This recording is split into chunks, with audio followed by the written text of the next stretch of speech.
Good afternoon, everybody.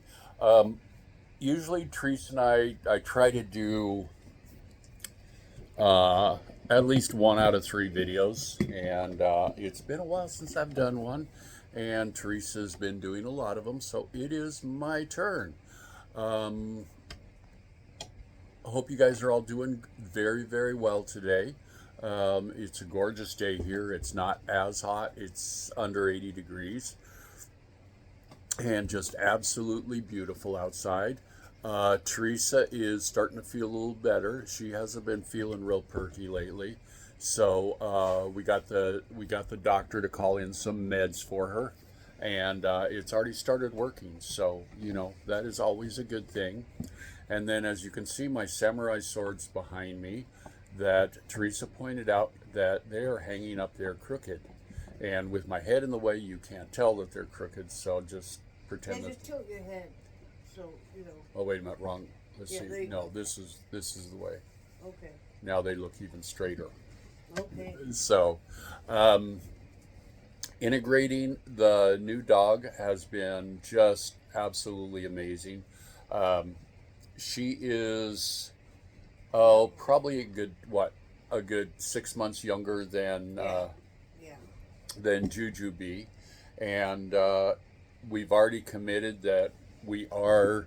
This is going to be her forever home because we ordered a collar with her name and with my cell phone number.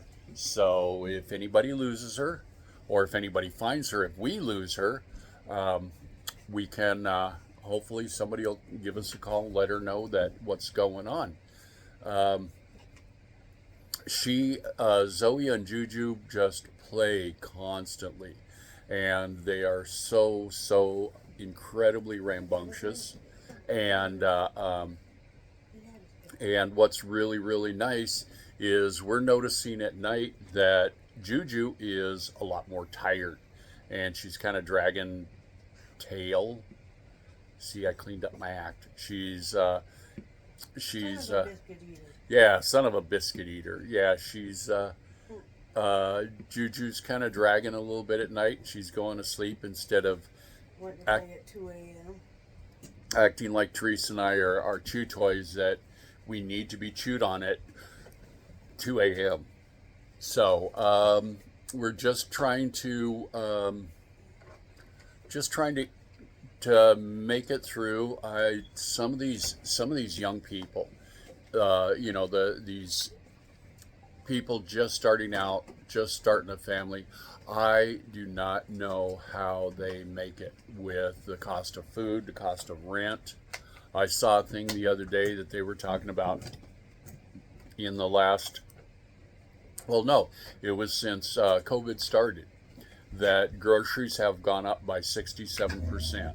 Yep. And, with, So no wonder we're all struggling. yeah, with the cost of living that high and an increase in wages, it's not happening for us. Um, We're on a fixed income. yeah, we're on a fixed income. We did get a raise the first of the year, but it was only like 3%, which wasn't quite enough to offset everything. But hey, we'll make it. We're like everybody else. We're struggling out there, You're hearing them play. and you're hearing the dogs playing. And and then it was funny. Every morning, Teresa and I go outside, and Take the dogs out. we take the dogs out, and we've got leads for them and let them run and play and all of that other fun stuff. And Antoine next door, super nice guy, incredible guy, and he was taking care of Zoe when Zoe lived right behind him, and he was feeding her and everything else, and he's got his own dog, and it was kind of funny because he let his dog run out in the backyard, and his dog came over and was playing with Juju and Zoe, and Okay, people. Antoine had one heck of a time trying to catch his dog. And finally, I got a hold of his dog. Antoine handed me a leash, and we got him hooked up and sent back home. But oh yeah, just watching the three of them out there, they were just so rambunctious. Oh, they were having a great time. They were having a great time. So we got some running, or I've got some running I got to do this afternoon. I got to go to the post office, got to go pay our utility bill, yeah, and then I have to go get tags for the beast, so we're legal, and we always want to do that. I have no idea what I was going to talk about or what I wanted to talk about. So, Whoa. oh crap. Holy crap, shit, scared me to death. Whew. Teresa's got a little table that it tilts. And she can set it up straight, but when she's working on her diamond painting, putting it on a tilt works a lot better. And she has one of the lighted mats, so it's a lot easier for her to see. And a light board, thank you. Couldn't remember what the fancy name was for them. But yeah, she got the light board and everything, and it works out great. So she does her loom knitting back in the bedroom, and she does the diamond painting out here in in another room I do the artwork. the living room, and then yes, in another bedroom, it's the third bedroom. She does her painting and drawing and stuff. So yeah, she's got an exercise. So yeah, she's got 3 rooms of the house, and I've got 1. That's fair. Oh, you have 2. You have the bonus room. Well, that's what I was counting. Well, I guess I got the kitchen too, mainly. What about the bedroom that we share? Well, Duty head? you take up most of that. Whoa! Yeah. Not that big anymore. Damn. But your bed is. My bed's a queen. Yeah. It's not a California king. She has a queen size bed, And I have the dogs that sleep with me. and I have a twin bed. Not saying that I have a twin because it's a scary thought thinking another one out there like me, but Well, explain to them because another queen won't fit back. yeah, we've tried because we got another queen bed, and we've tried with both queen beds in there, and it doesn't work. There's not enough room between the beds, because you only have about 8-10 inches of space between the 2 beds with 2 queens in there. So, God, I'm so sorry, people. But yeah, so she's got the queen, I've got the twin, and my shoulders are wide enough that when I lay flat on my back, that I'm pretty much touching both sides. And Big baby you are. yes, I are a big baby. Damn. And so if I have one of the girls sleeping with me, they've got to sleep along the wall, and they don't like to be told where to go. So normally they end up on Teresa's bed. Then I try to navigate where I can actually. Yeah, it's So you're a contortionist now. yeah, it's always a contortionist act when it's One time. back hurts. Yeah, when it's time for her to go to sleep and trying to work around the girls and everything and yeah. So one day this week, we want to take the girls out to the Dog park. dog park, because I want to see we both want to see what it's like with Juju and Zoe. Zoe's curled up at your feet. Oh right yeah, now. she's curled up down here. Sleeping. There's a bar across. I've got you guys sitting on a TV tray, and there's a bar across a couple of the legs, and she's got her chin resting on the bar. So can you think of anything else that I know there's a couple things I wanted to talk about, but I don't remember what they were. I don't know. Okay, I don't know either. So, but that's what we've got going on today, And you know, if there's things that Well, you tell them I'm going to do these diamond paints and sell them just for like $2 over.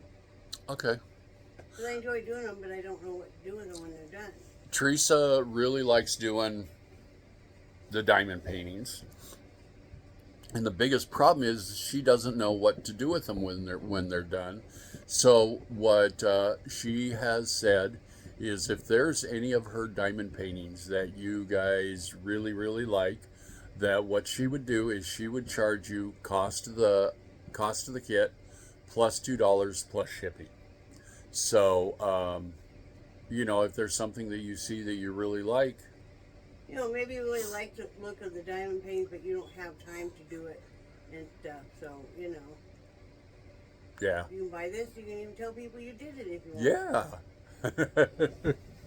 It makes nice gifts framed up. It does. I just Yeah. already have so many done. And I'm Yeah. thinking, You know, and then you can go to places like Buck and a Quarter Tree and frame, yeah. get frames, and I know they have at least 8x10s frames That's for. about as big as they have. Oh, is it a buck and a quarter? So Well, I'm sure if you want to pay $3 or $5, they have bigger ones. yeah, yeah. You know, and back in the olden days when I worked for Dollar General, we had the full spectrum of frames, but the bigger frames were getting in there in the $25 to $30 range. So, Yeah. so that's a little pricey. Yeah, we gave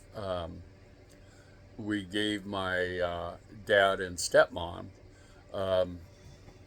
Teresa did this painting of this horse.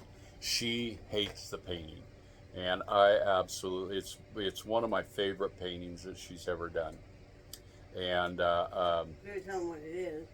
it's a picture of a horse, Horse head. a horse head, and it's mainly blues and whites, but it is such a neat picture.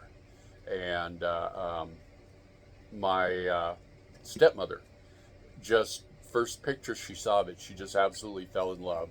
So we surprised them for Christmas and we sent them the picture, the painting, but we didn't frame it because the cost of the framing plus the cost of shipping framed piece of art would be just prohibitively expensive. And that's what I couldn't believe when I found out that to mail a first class envelope, it's 78 cents now. Is it 78 or 63? It goes up to 78. This month. Yeah, yeah. And I remember, okay, I'm old, I know, but I remember when you could mail a letter for 4 cents. Oh, I And- can't remember that far back. Yeah. I remember 10 cents. Yeah, I remember 4 cents, and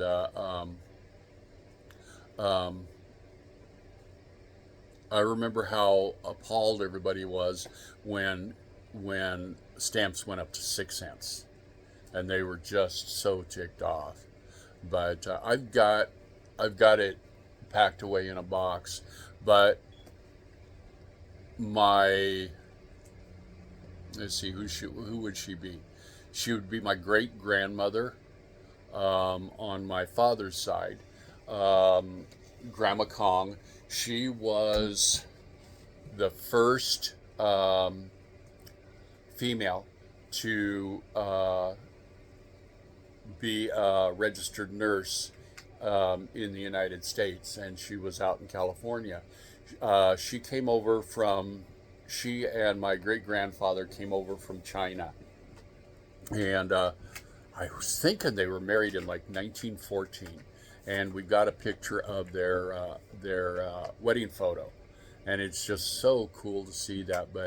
But Grandma Kong was the first female to get a nursing license and in California, and she was very well received as that. When she was what? Respected. Thank you. Respected. That's the word I was wanting to use. But when she was 3 years old, they found her on a beach in Hawaii, and they never did find her parents or anything like that. And no, Juju, no. No. Okay? You don't need to. But yeah, she was 3 years old. They found her on a beach in Hawaii. They had no idea who she belonged to, where she came from, and I assume she was raised by a foster family. But she and my great grandfather, I believe they got married April 1st, 1914, and they end up, April Fool's Day? yeah, and they end up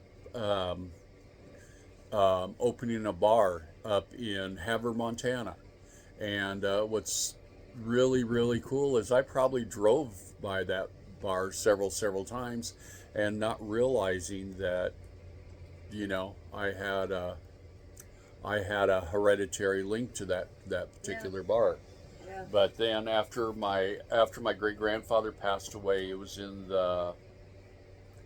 I think it was in the early 1930s. But after he passed away, then my great grandmother and her two daughters, they moved to California to the Lone Pine area, and that's, Why don't they go there? I don't know. Maybe because of no, because that was after. I was going to say maybe because of the Manzanar, Yeah, but that wasn't. right. Yeah, yeah. I don't think that really came around till the late 30s, early 40s. Well, they might be some of the first settlers Yeah. in Lone Pine. Yep. And see, my That's where your father grew up. yeah, and they my grandmother was told she had to go to Manzanar, and she said, "Why? I'm You gotta tell 'em Chinese." what that is sometime. Oh, Manzanar is basically it was a camp for Any Asian. Asian Americans, Yep. and that's where they were meant to go stay and everything, and I know there was another camp up there in Wyoming, and it was called wasn't it called Heart Mountain? Yep. It was called Heart Mountain, and the people up there, I do not know how they did it, because I don't know if they had gas heat or electric heat, or they just trying to heat all the cabins with If I wood thought and that everything. would be a lot different than Yeah. being there in California, wouldn't it? Yeah, because in Wyoming it's not uncommon to have winter temperatures in the 30 to 40 below zero. Right. And in fact, the coldest I'd ever seen it was 48 below. And I can't imagine anybody just living in a cabin like that and having to chop all your firewood. And we had to chop wood for like a week when we were elk hunting up there, up in up in the Black Hills, up by Devil's Tower. But just trying to keep a place warm for 2 or 3 days, as opposed to trying to get through the whole winter. Well, people used to do it all the time. I know, a lot They tougher were a than. lot tougher than we are. Yeah. I mean, just even everything you had to do at home took all day. Oh yeah. Oh yeah. Not like now, you don't go throw a load of laundry in the dryer and Yep. put a washer and not worry about it. Yep. No You know, crock pots back then. No crock pots. That's And then bad. that's That's very bad. sad. And then having to do stuff like make all your own bread and Yeah. and everything, and it was a tough life. What? I'm glad that I got to grow up in Wyoming, because it was a good place to grow up. Yeah, There it was a lot of hunting and fishing and outdoor stuff, and I remember when I was in high school. I graduated high school in 1978, and a friend and I don't know how often, when school got out, we jumped in the truck and we would go deer hunting, antelope hunting, rabbit hunting, whatever. And we had our guns hanging in the back of our truck. Yep. There at the school. Nobody thought ever, of it. nobody Yeah, thought. Nobody. Yeah. Yeah. In fact, I got a black powder rifle for Christmas one year, and my Spanish teacher wanted to check it out. So I took this black powder rifle to school, didn't think anything of it, and I'm walking through the school carrying a black powder rifle, and the only people that stopped me were the teachers that had never seen one and they wanted to check it out. So yeah, you know, and Well, yeah, now, I mean, you always saw boys with guns hanging in yep, there. I mean, if you were a boy and you got a truck, you got a gun rack right yep, away. And yeah, I mean, because you knew after school or when hunting season was coming, it's like a ghost town in school because yep, all the boys and a lot of the girls would go hunting. yeah, I always got kind of mad about that because I wasn't a hunter, but why couldn't I just not go to school while they were hunting? yeah. I mean, there was one math class, had 20 students in it, there was only 5 of us. Wow. Everybody else was out hunting. Yeah. You know? And that's when you have substitute teachers too, because they Yeah. want to go hunting. I remember my Spanish teacher in 10th grade, Mr. Davidson. It's amazing that I can remember his name. But he came to class one morning, and for some of you might not be familiar with this, but if you're shooting a rifle with a scope on it, and if you put it up if you get your face too close to the scope, the recoil will jam that scope and you'll end up with a bloody ring around your eye like this. Well, Mr. Davidson, he told us a story. He was shooting at a deer, and he shot at it, and he missed, and he got scope bit, and he had so much blood in his eye he couldn't see, so he shot the gun left-handed and ended up with a scope bite around that So you that had eye. 2 of them? So yeah, he came through with 2 rings around his eyes. He had no choice but to tell you guys why. Yeah, 'Cause, I mean, you're like, wait, you make your wife really mad? yeah. Well, and those of us that had done a lot of shooting and Yeah. hunting, we knew You knew automatically. right away. Yeah, what happened. But How funny. right when I went to school, We grew up hunting and fishing. yep. When I went to school, the high school I went to, Kelly Walsh, was right on the very outskirts of town. In fact, if you look out the windows looking to the east, all you could see was prairie. And that's one of the things that was back in the 70s. Yeah. And one of the things with that was so cool about Mr. Davidson when, because he was my first class that morning, and whenever we'd have a lot of antelope grazing right outside the window, right by the school. And whenever the antelope were out there, we kind of pretty much lost Mr. Davidson for the rest of the class Oh, yeah? because he was out there just staring at the antelope, talking about this one and that one and everything else. But yeah, so that's a little bit of my history. And Let me see. I want everybody to know that I'm not a hunter. I never hunted in my life. I've done a lot of fishing. yeah, and she was, when I hunted, she was very, very supportive of me, even though, Even though I don't, she really didn't care for it that much, but she was I couldn't have asked for I even anybody. cooked for you guys. Yeah. Oh yeah, the guys loved it when we would go bow hunting for elk, because Teresa'd cook up like 6 or 7 meals, Yeah. and then freeze them. We'd put them in the cooler, and there's one place we used to go elk hunting.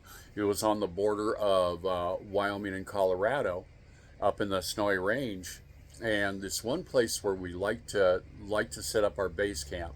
It was pretty cool because you go out one direction and you walk maybe 50 yards and there's a creek down there for water, and then you go another direction maybe 50 yards out of camp and there was a snowdrift that was there all year round. So what we would do is while we were setting up camp, usually there was 4 of us up there. So 2 of us would go dig a snow cave, and two of us would be setting up the tents and stuff.